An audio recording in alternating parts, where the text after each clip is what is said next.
Judulnya apa? Sholat.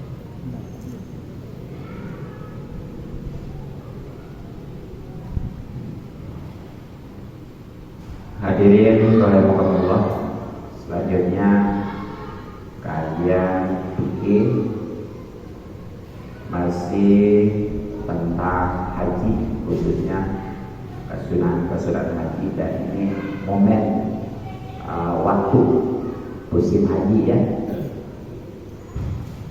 Nah, sebagaimana telah kita ketahui bahwa kesunahan haji menurut kitab Fathul Qorib ya, itu ada berapa?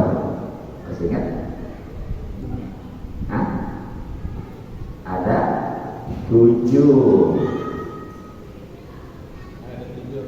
ya, mungkin ya. Dasarnya dalilnya ini mungkin di Al-Quran bahkan dari segala. Jadi kita pada wasunanul haji sabun gitu ya, itu dalilnya tuh. Alhamdulillah, dari yang pertama sampai keempat sudah. Nah, sekarang yang kelimanya sebagaimana di sini dikatakan wal khamisu, dan yang kelima rokaatat tawafi, itu 2 rakaat sholat tawaf ba'da firoghi, tentunya setelah selesai minggu daripada tawaf. Jadi di antara kesunahan haji, ingat ya, sunnah itu kalau dikerjakan dapat pahala ya, kalau memang tahu ya. Kalau seandainya dia nggak tahu mah tetap aja dikerjakan juga dapat pahala. Apalagi memang nggak tahu, memang dia nggak kerjain gitu ya, ngerjain aja, kalau nggak tahu tetap nggak dapat pahala. Makanya mudah-mudahan kalau aja kita jadi tahu, itulah berharganya ilmu ya. Jadi di antara kesunahan haji itu adalah sholat 2 rakaat tawaf, tentunya setelah selesai dari tawaf, atau kita gunakan ya, karena tawaf sebagai rukunnya mah yang 7 putaran mengelilingi Ka'bah atau Baitullah. Jadi setelah selesai itu muter 7 putaran, sholat 2 rakaat ya, mulai setar dari Hajar Aswad juga ya sampai Hajar Aswad. Nah, itu nanti minggir sholat sunnah tawaf namanya. Nah, ini insya Allah walaupun umroh juga ngalamin, sebab di umroh juga ada tawaf ya, ada ini mah. Nah, bagaimana nih sholatnya?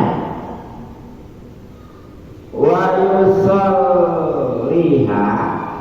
dan dia sholat 2 rakaat tersebut khalfa maqami Ibrahim, di belakang maqam Ibrahim alaihi salatu wassalam. Jadi sholatnya itu di belakang maqam Ibrahim. Maqam Ibrahimnya mana tuh, yang kayak sarang burung gitu ya, ada kan? Jadi depan multajam. Pokoknya mah di belakang multajam itu pintu Ka'bah.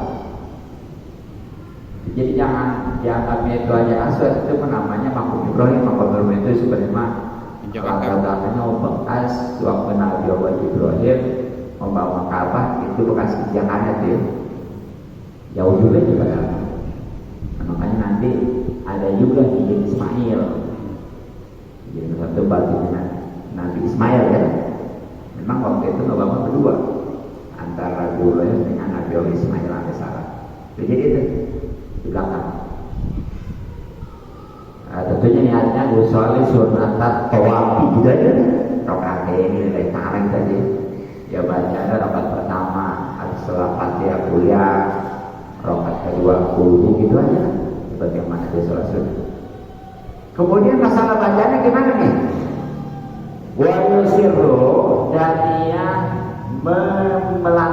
bil qiraati bacaannya bima pada sholat 2 rakaat tersebut naharon kalau di siang hari wajahu dan dia mengeraskan pihak bacaan tersebut lainkan kalau di malam hari itu.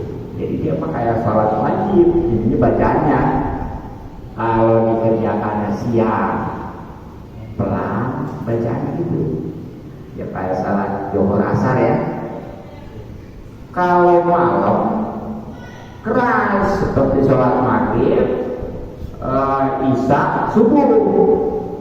Tapi karena memang dia sendiri-sendiri, jangan kayak imam. Ini mah karena keras kayak imam. Jadi ukurannya ini aja, antara keras dengan pelan. Kalau sebatas kalau kedengeran telinga sendiri itu pelan namanya. Kalau nggak kedengeran sama telinga sendiri sama sekali nggak baca kan? Nggak baca. Iya. Kalau dia baca Fatihah itu baca Fatihah, wah coba hanya mulut aja gitu, kutak-kutak kabar aja. Tapi nggak kedengaran telinga sendiri, biasa. Bukan baca masalahnya. Ini kudu kedengaran telinga sendiri, itu namanya pelan. Nah kalau keras itu lebih daripada kedengaran telinga sendiri. Kira-kira volumenya berapa tuh? Ya. Nah nanti beda imam. Kalau imamah ya itu ya sholat apa enggak masuk berjamaah. Ini mah lagi ngebandingin. Kalau si imamah tentunya sebatas kedengaran si makmum ya, dan si makmum juga. Nah nantinya tergantung nih. Kalau umpamanya makmumnya 10 berapa volumenya gitu ya. Kalau makmumnya 100 besi berapa volumenya. Kalau makmumnya 1000 pakai mic aja gitu. Atau iya sebenarnya mau pakai mic aja. Iya sebenarnya cukup jadi memang di speech itu ya ada istilah mubalik. Mubalik ini bukannya penceramah, bukan, penyampai suara imam. Nah ini mah yang sholatnya nggak pakai speaker, nggak pakai mic, dan posisi juga mestinya mubaliknya seperti si imam di sini nih. Kemudian kalau jamaah sampai keluar, ini otomatis nggak ada kan dua, itu disambungin sama yang di pintu. Itu namanya mubalik itu. Jadi kata si imam Allahu Akbar, nah dia Allahu Akbar, kata si imam sami Allahu liman hamidah, dia juga sami Allahu liman hamidah. Gitu. Jadi kalau memang si imam udah pakai mic, nggak disatu udah kedengeran ya, bahkan sekarang bukannya dulu senatu, enggak. Ngapain? Terus bukan di pintu lagi berdiri di sini, ngapain lagi? Nggak sesuai prosedur itu. Udah gitu bacaan lagi. Si imam sallallahu liman hamidah ya rabbana wa lakal hamd. Berarti nggak baca sama. Mestinya sama ya. Imam dia baca bukan berusin. Itu. Jadi itu bacaan bedanya pelan sama kuat gitu ya. Kalau pelan masih sebatas kedengaran telinga sendiri. Itu tadi kalau sholat sunat tarawihnya di siang hari. Kalau umpamanya di malam hari itu kudu lebih daripada kedengaran telinga sendiri ya. Kalau zaman kayak si imam tadi gitu. Nah kemudian bagaimana kalau di belakang makam Ibrahim udah sesak, Pinu. karena banyak yang tawaf ya. Kemudian juga memang ya seperti musim haji. Kalau ibadah itu kan itu Pinu. penuh susah. Kalau mungkin kita lagi umroh ya ataupun tawaf yang lain di musim haji juga masih lagi. Tapi kalau ibadah itu barang itu seluruh jamaah guru menyelesaikan tawaf ibadah itu. Nah makanya pelataran tawaf itu sampai di belakang makam Ibrahim itu penuh. Nah ini masalahnya. apa aja sholat ya? Ya memang nggak apa-apa sih sholatnya karena sunnah, tapi ada solusi. Wa idza lam yusalliha, dan ketika ia tidak sholat 2 rakaat khalfa maqam Ibrahim, di belakang maqam Ibrahim, patil ini maka digigir Ismail. Jadi kalau memang di belakang maqam Ibrahim nggak bisa karena memang tuh orang banyak juga yang sholat di situ ya. Nah udah lari ke kayak Ismail, lebih susah lagi kan? Lebih susah lagi. Orang kebanyakan itu udah Ismail dulu taman gitu ya, karena kata-kata yang sholat di Ismail itu seperti sholat di dalam Ka'bah kan gitu ya. Oh lebih susah lagi gitu kan? Itu bukan solusi ya, tapi itu seandainya nih orang ada prosedurnya sebenarnya mah di belakang makam Ibrahim pertamanya. Tapi karena memang banyak baru di Ismail, tapi di Ismail lebih susah lagi masalahnya. Nah, bagaimana nih? Baru wajiblah kalau seandainya di izin Ismail juga nggak memungkinkan karena lebih susah lagi ternyata ya. Oh di situ mah asal juga dia enggak. Jangankan lagi itu lebih biasa juga itu mah kesebarangan. Sekali. Jadi izin Ismail itu yang ada melengkung itu ya, yang antara apa namanya ini yang Sam sama Iroki ya. Setelah Ya antara rukun Sam dengan rukun Iroki. Kan yang satunya rukun Yamani aja rasakan ya. Itu ada yang kayak lengkungan itu. Itu namanya Ismail tuh di dalam itu. Keterangan sholat di situ seperti sholat di dalam Ka'bah. Nah, jadi kalau memang udah gak bisa di Ismail itu ternyata kan lebih susah, baru fadil masjid, maka di dalam masjid. Emang masjid Nawawi mana ya? Masjid Nawawi itu ngalihin area tawaf ya. Makanya di Masjid Nawawi sholat orang menghadap juga macam-macam ya. Ada ke utara, berhadapan-hadapan. Bahkan bisa jadi ya di salat Masjidil Haram posisi si makmum lebih dekat ke Ka'bah daripada si imam. Enggak apa-apa. Kan kalau kita mah nggak boleh si makmum ngeduin si imam ya. Maksudnya posisinya gitu. Kalau tiba itu di Masjid Haram nggak apa-apa. Kecuali yang pas di tangan dia nggak boleh. Tapi kalau yang di apa lawan arah ya, iya. Kan biasanya si imam itu sepertinya di belakang madrasah ya, di muntajam gitu ya. Nah berarti di sana no. Kalau katakan lebih dekat ke Ka'bah, nggak apa-apa. Boleh. Jadi itu Masjid Haram yang sekitarnya. Nah kemudian ternyata karena memang ini mah benar-benar lagi musim haji, ya, dan sekarang udah normal lagi kan, apalagi ada prediksi akbar gitu. Haji akbar. Katanya gitu ya. Tapi kadang-kadang bisa di ini politik ya. Dulu pernah juga dikabarkan akbar, ternyata kalau rumah kalau akbar apa-apa semua benar. Kalau kata bahasa kita mah lepas bola. Ya. Oh banyak jamaah nih, positif juga ya. Itu benar. Nah baru ya. Wajiblah kalau seandainya di masjid juga masih belum bisa pakai air modin, maka di tempat mananya sah yang dia bisa hendaki minal haram, baik di tanah haram maupun di luar tanah haram. Jadi kalau memang kita bisa kayak itu boleh di luar masjid juga, di hotel boleh.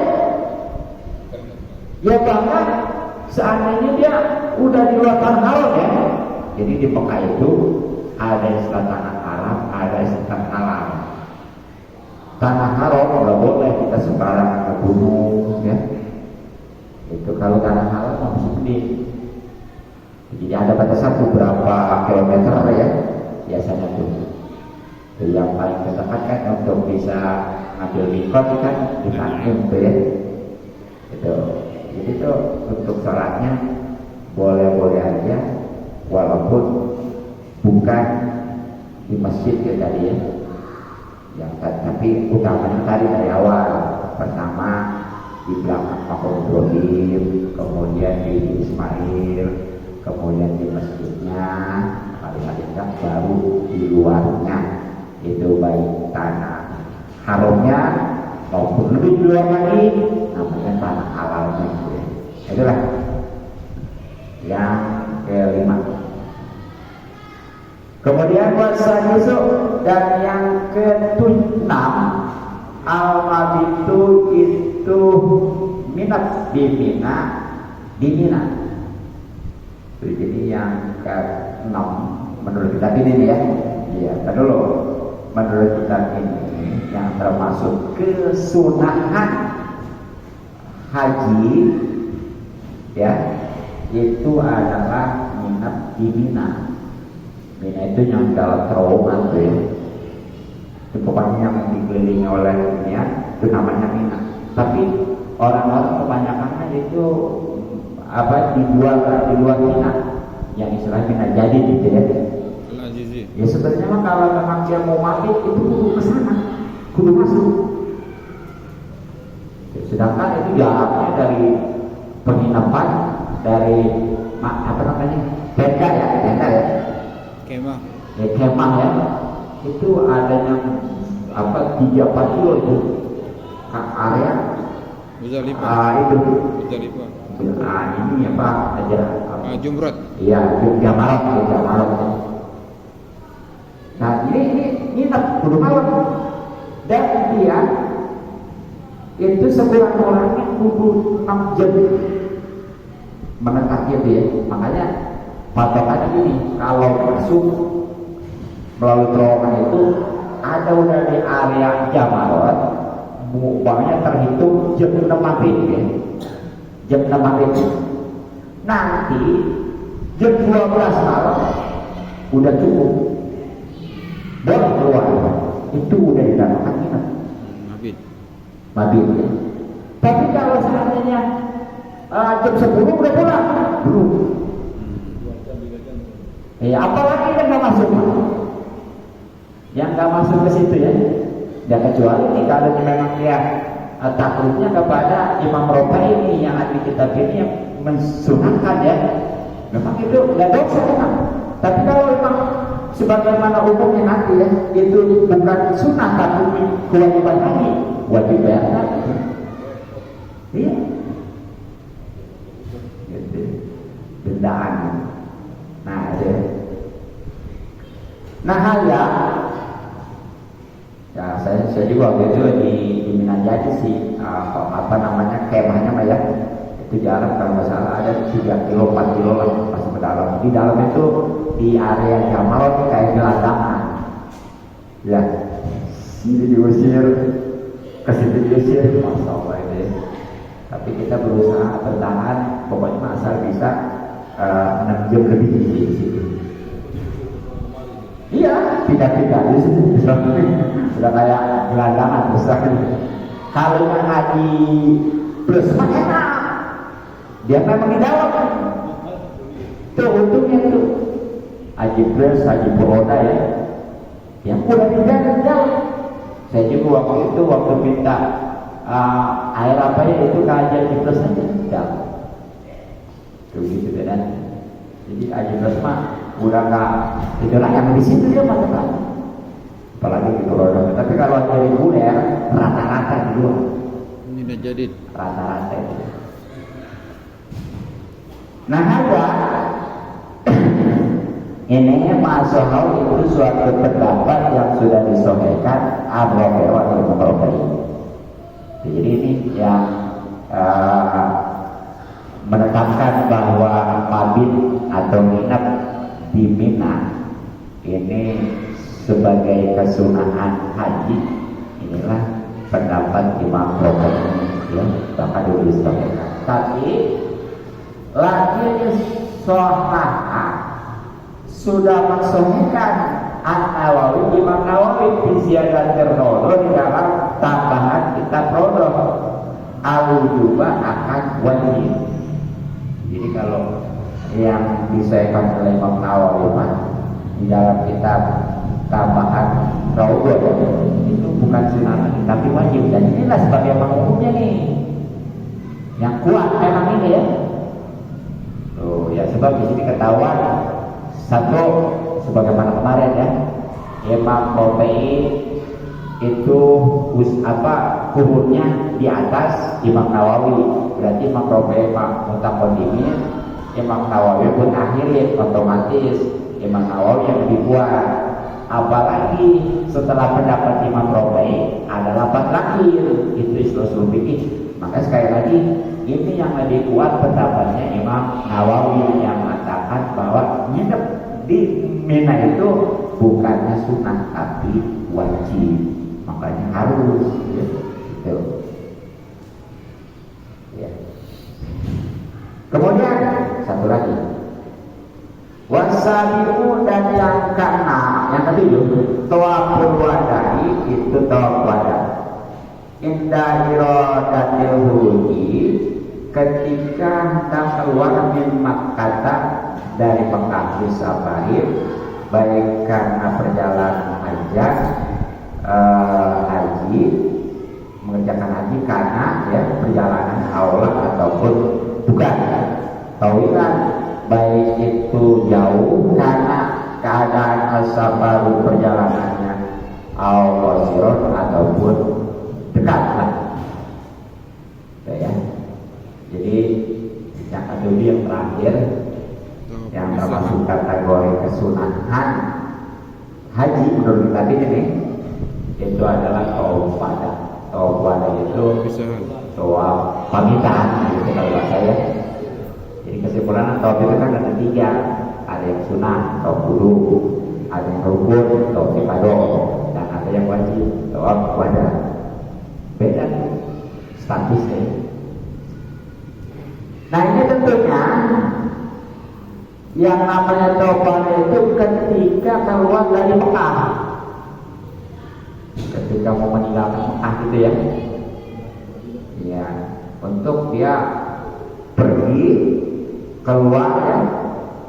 Nah, masalah dia tadinya di Mekah itu mau memang dia itu memang ibadah haji ataupun umroh, bahkan dia nggak haji nggak umroh, ada sebatas berkunjung aja ke Mekah. Jadi ketika itu ke Mekah ya, ke area tanah haram itu akhirnya kalau memang mau pergi mau keluar itu sunnah wajib dia tawaf wada pamitan. Sunnah dulu disebut sunnah ya, sunnah tawaf wada. Nah bahkan baik itu perjalanan jauh maupun dekat, keluar orang Indonesia jauh ya, itu kalau menurut dari Indonesia ke Mekah itu 10.000 kalau dekat 10.000 ya, 10.000, tapi hanya 9 jam perjalanan. Ataupun memang dekat ya, yang kelima udah keluar dari tanah haram itu dari Mekah dekat lah, itu juga dekat sunnah untuk tawaf wada atau pamitan. Nah, itu dasarnya. Tapi wama yang karahu, dan apa yang sudah disebutkan al-musannifu oleh musannif min sunaniyatihi, daripada kesunahan tawaf wada, qaulun, itu adalah qaul madhubun yang diunggulkan, yang dikalahkan. Jadi ini apa yang sudah disebutkan barusan itu, bahwa yang namanya tawaf wada sebagai kesunahan haji. Nah ini sebenarnya kaul atau pendapat yang lemah ya. Nah terus yang kuatnya apa? Lakinil al-haru, tapi yang menurut pendapat yang kuat wujubuhu, itu hukumnya wajib yang namanya tawaf wada. Dan inilah yang ditetapkan di manasik haji gitu ya. Tuh. Jadi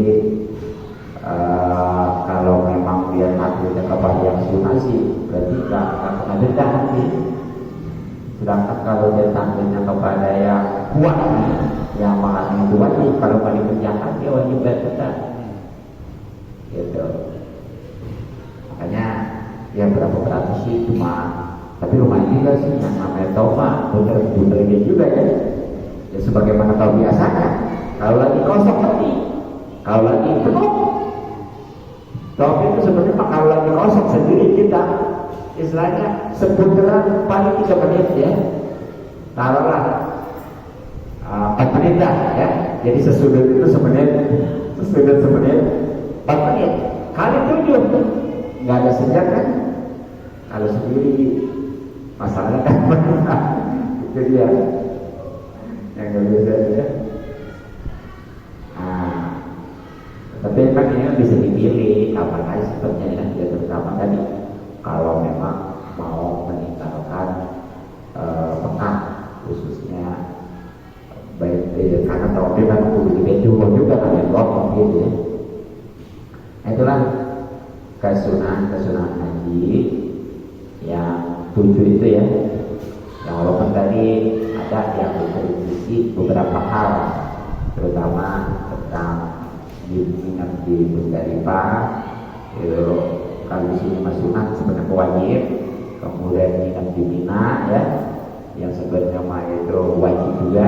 Dan terakhir barusan adalah tawaf pada. Jadi kalau secara umumnya ya, untuk yang 7 ini, 1 haji apa namanya?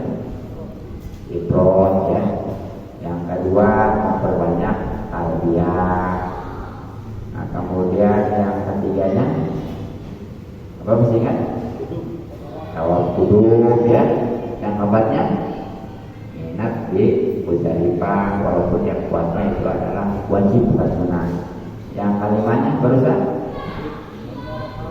jadi sholat tawaf 2 rakaat. Yang katanya iya mabit di Mina, minat di Mina. Ya pendapat yang kuatnya adalah wajib ya.